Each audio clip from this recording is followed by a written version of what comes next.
Bom dia, amigos, tudo bem com vocês? Espero que sim. Vamos começar hoje com esse micro curso dentro do canal, com algumas dicas para poder ajudar vocês que não passaram no exame da ordem ou que vão prestar o exame da ordem, umas pílulas rápidas de processo civil. Vamos falar hoje, meus amigos, de jurisdição e competência. Jurisdição é o poder que o Estado tem para aplicar o direito a determinado caso, com o objetivo de solucionar conflito de interesse, com isso resguardar a ordem jurídica e a autoridade da lei. Em outras palavras, jurisdição é a aplicação da lei ao caso concreto. Tá? Por uma explicação longa, jurisdição é o que impede, por exemplo, se alguém está te devendo dinheiro, de você pegar e matar aquela pessoa, dar uma surra nela, ou roubar um bem da casa dela para fazer ela te pagar. Você leva esse problema ao Estado juiz, e o Estado juiz vai resolver isso para você. Tá? Vocês podem perguntar, Paulo, mas a jurisdição no Brasil é exclusivamente estatal? A priori, sim. A priori, ela é estatal, sim, mas não é exclusivamente estatal, tá? Porque no sistema brasileiro é admitido também no artigo 3º do CPC a arbitragem. Então, as partes podem, de comum acordo, eleger um árbitro para que o seu conflito de interesses seja solucionado. Tá legal? Vamos lá, artigo 13 do CPC. A jurisdição é regida pelas normas processuais brasileiras, ressalvadas disposições específicas em tratados e convenções e acordos internacionais de que o Brasil seja parte. Ou um contrato também, se admitir alguma cláusula de foro de eleição, etc. Isso nos é dado pela Lei de Introdução às Normas do Direito Brasileiro. Para quem é um pouco mais velhinho que nem eu, pela Lei de Introdução ao Código Civil. Tá legal? Características importantes da jurisdição, meus caros. Inércia.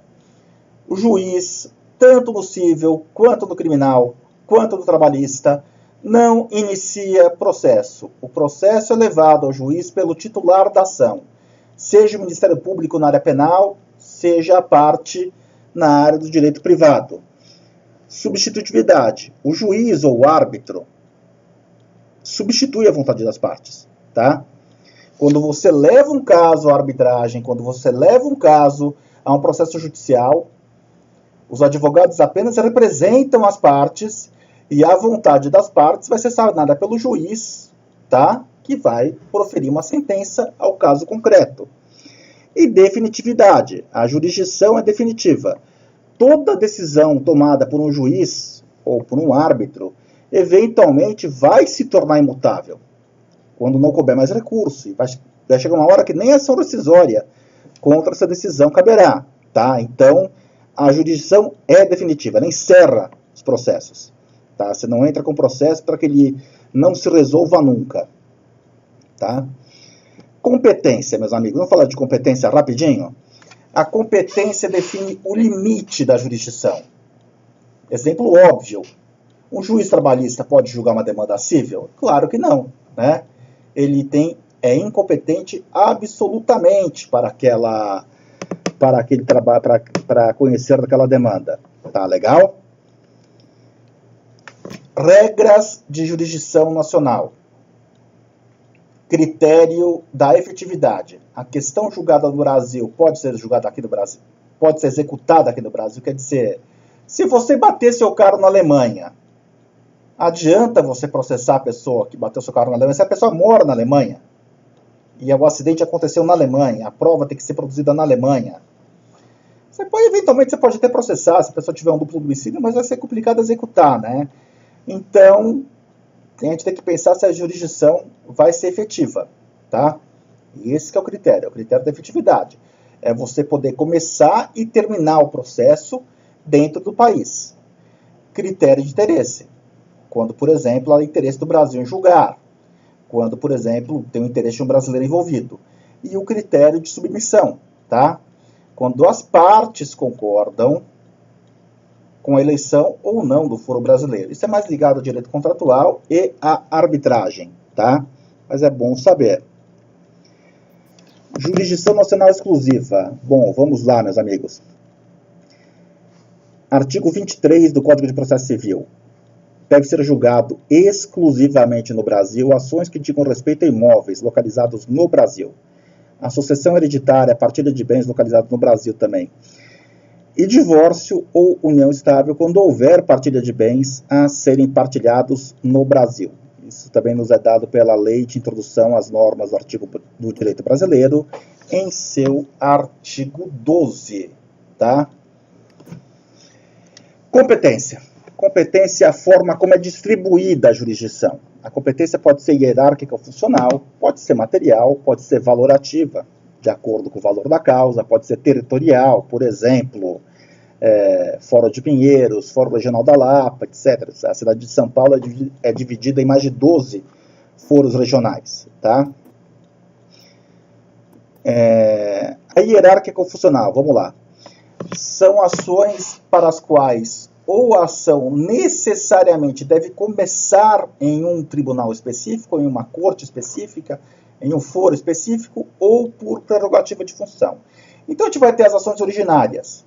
Ação direta de inconstitucionalidade, ADO, ADPF, ação de descumprimento de preceito fundamental.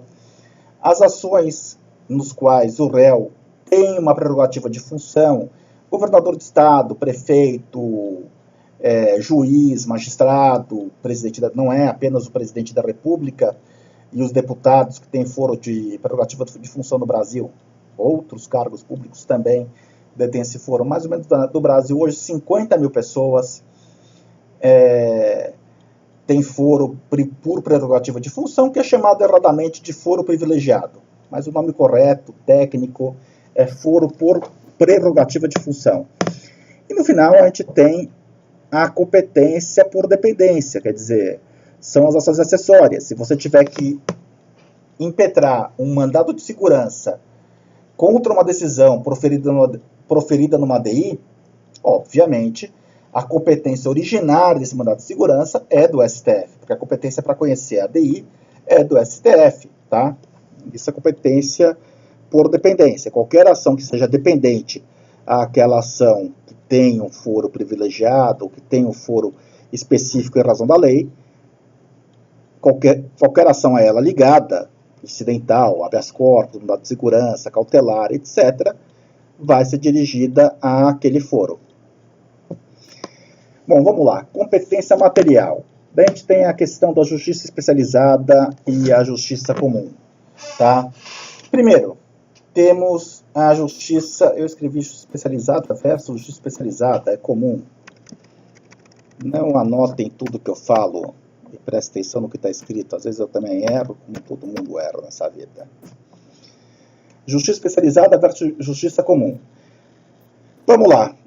Justiça especializada, temos duas, não vou falar aqui da militar, tá? Vou falar de duas principais, que é a justiça eleitoral, que deve julgar questões partidárias, filiação a partido, registro de partido, questões ligadas ao sufrágio, ou seja, as eleições, e a justiça do trabalho, que julga também, após a emenda 45, questões ligadas à relação de trabalho, não à relação de emprego. Antes da emenda 45, inclusive, para quem lembra, para quem é dessa época, tinha uma discussão muito grande se o dano moral trabalhista deveria ou não ser julgado no Justiça do Trabalho. Após a emenda 45, essa discussão foi pacificada e se definiu que sim, a Justiça do Trabalho é competente para julgar o dano moral advindo da área trabalhista, tá? E depois, na Justiça Comum, teremos a estadual e a federal. A federal deve julgar todas as ações que digam respeito a interesse da União, ou empresas estatais, ou autarquias como a Ordem dos Advogados do Brasil, por exemplo, dentre outras. Tá legal? Então, assim, tudo que não for especializado, você tem que pensar na jurisdição seguinte. Primeiro, é eleitoral? Ah, não, não é eleitoral. É trabalhista? Não, não é trabalhista. Ok. Então, está na comum. Ou está na federal, ou está na estadual. A União tem interesse na causa? A União tem interesse na causa? Tem uma exceção, tá? Procurei fazer um vídeo curto, então fazer slides curtos, mas tem uma exceção. A ação de recuperação judicial, ainda que a União tenha interesse na causa, ela corre necessariamente pela Justiça Comum Estadual. Agora, salvo essa hipótese específica da recuperação judicial, tá? Aí você vai se perguntar, a União tem interesse? Não, a União não tem interesse. Bom, se a União não tiver interesse na causa, a atuação vai ter que correr necessariamente na Justiça Estadual, tá legal, meus caros? Tá? E para finalizar, eu queria falar com vocês, só fazer uma tabelinha. Incompetência absoluta e incompetência relativa. Então, vamos lá? Vamos lá? Incompetência absoluta. Deve ser arguida em preliminar de contestação. Não. Eu fiz errado, meus caros. Olha só.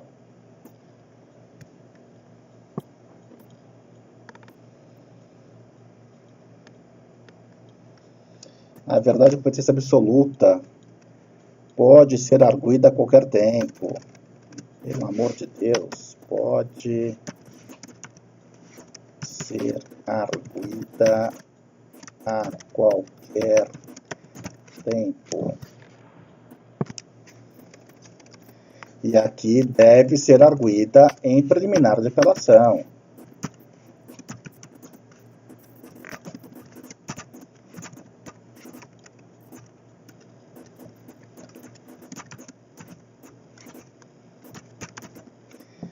A absoluta é intransferível, quer dizer, não é superável em hipótese alguma. A relativa quer dizer, então se você propuser uma ação que deveria tramitar pelo foro de Pinheiros, do foro central, se eventualmente a parte já foi citada, já se defendeu, não tem problema nenhum, isso não vai gerar nulidade alguma no processo. A incompetência absoluta, e tem até uma discussão hoje, né, mas eu não quero entrar nessa discussão, sobre a competência da justiça eleitoral para os crimes de corrupção ligado a questões eleitorais, tá? Se a incompetência for absoluta, meus caros, ela gera a nulidade de todos os atos praticados, porque o juiz trabalhista, ele não pode falar numa ação civil. O juiz criminal não pode falar numa ação eleitoral e vice-versa, tá? Isso é o que está na lei. O que o STF está decidindo hoje é outra coisa, tá? Mas o que está na lei é isso, tá? Competência absoluta, caiu na prova da ordem. Competência absoluta, nulidade de todos os atos praticados. Não se aproveita nada. Nada. Zero. Na relativa, não. Na relativa, aproveitam-se os atos praticados. Tá legal? Meus amigos, por hora é isso. Espero ter podido ajudar com esse vídeo, de fazer uma pequena edição, corrigir aqui um errinho meu do slide, peço desculpa. Esses pequenos vídeos não substituem a necessidade de estudar por exemplo da ordem, tá legal? Grande abraço a todos e até o próximo vídeo.